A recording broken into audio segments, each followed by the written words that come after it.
नमस्कार। क्या आप भारतीय रेलवे में एक शानदार करियर की तरफ कदम बढ़ाने के लिए तैयार हैं? आज हम RRB NTPC graduate level exam की हर एक बारीकी को समझेंगे, एकदम स्टेप बाय स्टेप। तो चलिए शुरू करते हैं। अच्छा, तो सबसे पहले ये समझते हैं कि ये एग्जाम आखिर है क्या। देखिए, आरआरबी का मतलब है रेलवे रिक्रूटमेंट बोर्ड और एनटीपीसी मतलब नॉन टेक्निकल पॉपुलर कैटेगरीज। सीधी भाषा में ये परीक्षा उन ग्रेजुएट्स के लिए है जो इंडियन रेलवे के नॉन टेक्निकल डिपार्टमेंट्स में जॉब करना चाहते हैं। अब सबसे मजेदार सवाल कि अगर ये परीक्षा पास कर ली तो कौन-कौन से दरवाजे खुलते हैं? ये सिर्फ एक नौकरी नहीं है, समझ लीजिए एक ऐसा टिकट है जो देश के विकास में सीधे योगदान देने का मौका देता है। सोचकर देखिए, इस एग्जाम के जरिए देश के ट्रांसपोर्ट सिस्टम की रीढ़ की हड्डी यानी रेलवे का हिस्सा बनने का मौका मिलता है। ये वो रोल्स हैं जो न सिर्फ सम्मान दिलाते हैं, बल्कि इनके साथ एक बहुत बड़ी जिम्मेदारी भी आती है। और यहाँ पदों की वैरायटी देखिए। एक तरफ है स्टेशन मास्टर और गुड्स गार्ड जैसे ऑपरेशंस वाले रोल्स, तो दूसरी तरफ सीनियर क्लर्क और अकाउंट असिस्टेंट जैसे एडमिनिस्ट्रेटिव पद भी हैं। मतलब हर तरह के स्किल के लिए यहाँ कोई ना कोई भूमिका जरूर है। और हाँ, इन पदों के साथ सैलरी भी काफ़ी अच्छी होती है। जैसे लेवल 6 के पद, मान लीजिए स्टेशन मास्टर, इनका बेसिक पे ही 35,400 से शुरू होता है और इसके ऊपर जो अलाउंसेस मिलते हैं वो इसे और भी बेहतर बना देते हैं। तो अब जब मोटिवेशन मिल गया है तो चलिए इस एग्जाम की ज़रूरी शर्तों और इसके पैटर्न को समझते हैं। देखिए, तैयारी शुरू करने से पहले ये जानना बहुत ही ज़्यादा ज़रूरी है। एलिजिबिलिटी यानी पात्रता बहुत सीधी सादी है।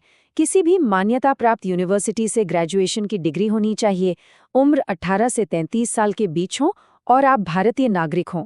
बस एक बात ध्यान में रखनी होगी, ये कोई एक एग्जाम नहीं है, बल्कि एक मल्टी स्टेज प्रोसेस है। मतलब एक के बाद एक कई पड़ाव पार करने होते हैं और हर स्टेज का अपना अलग महत्व है। सबसे पहला पड़ाव है स्टेज 1, जिसे हम CBT 1 या कंप्यूटर बेस्ड टेस्ट कहते हैं। ये एक तरह का स्क्रीनिंग टेस्ट है।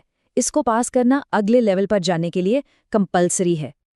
तो स्टेज 1 में कुल 100 सवाल होते हैं और टाइम मिलता है 90 मिनट। इसमें जनरल अवेयरनेस से 40 सवाल, मैथ्स से 30 और रीजनिंग से भी 30 सवाल पूछे जाते हैं।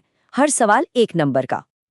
और हाँ, एक बहुत ही जरूरी बात, यहाँ नेगेटिव मार्किंग भी है। हर गलत जवाब पर 1/3 यानी 1/3 नंबर कट जाएगा, तो तुक्केबाजी से बचना होगा। एक्यूरेसी बहुत जरूरी है। जो लोग स्टेज 1 क्लियर कर लेते हैं वो पहुंचते हैं स्टेज 2 में, जो कि मेन एग्जाम है। और हाँ, ये स्टेज 1 के मुकाबले थोड़ा ज़्यादा चैलेंजिंग होता है। स्टेज 2 में देखिए, टाइम तो उतना ही है 90 मिनट, लेकिन सवाल बढ़कर 120 हो जाते हैं। जनरल अवेयरनेस से 50 सवाल और मैथ्स और रीजनिंग से 35-35 सवाल आते हैं। इसका सीधा मतलब है कि यहाँ स्पीड और एक्यूरेसी दोनों पर ही काम करना होगा।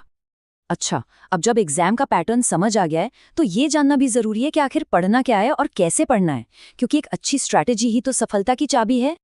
सिलेबस पर एक नजर डाले तो जनरल अवेयरनेस में करंट अफेयर्स और जनरल नॉलेज के टॉपिक्स हैं। मैथ्स में अर्थमेटिक के बेसिक टॉपिक्स आते हैं और रीजनिंग में लॉजिकल और एनालिटिकल सवाल पूछे जाते हैं। तैयारी के लिए कुछ टिप्स जो हमेशा काम आती हैं। पिछले 6 से 12 महीने के करंट अफेयर्स पर फोकस करें। रोजाना मॉक टेस्ट दें और अपने मैथ्स और रीजनिंग के बेसिक्स को मजबूत करें। और हाँ, ऑफिशियल वेबसाइट को नियमित रूप से चेक करना बिल्कुल ना भूलें। चलिए, अब हम इस सफ़र के आखिरी पड़ाव पर हैं। आइए देखते हैं कि एप्लीकेशन फॉर्म भरने से लेकर फाइनल ज्वाइनिंग तक का पूरा रास्ता कैसा दिखता है। तो ये पूरा प्रोसेस इन 5 मेन स्टेप्स में बटा हुआ है। पहले CBT 1 क्लियर करना, फिर CBT 2 में अच्छा स्कोर करना, उसके बाद कुछ पोस्ट के लिए स्किल टेस्ट होता है, फिर होता है डॉक्यूमेंट वेरिफिकेशन और आखिर में मेडिकल एग्जामिनेशन। इन सभी पड़ावों को पार करने के बाद ही सिलेक्शन पक्का होता है। तो सारी जानकारी अब सामने है, रास्ता एकदम साफ है। अब बस ये सोचने का समय है कि क्या ये करियर किसी के अपने लक्ष्यों से मेल खाता है? क्या इंडियन रेलवे का ये ट्रैक भविष्य का सही रास्ता है?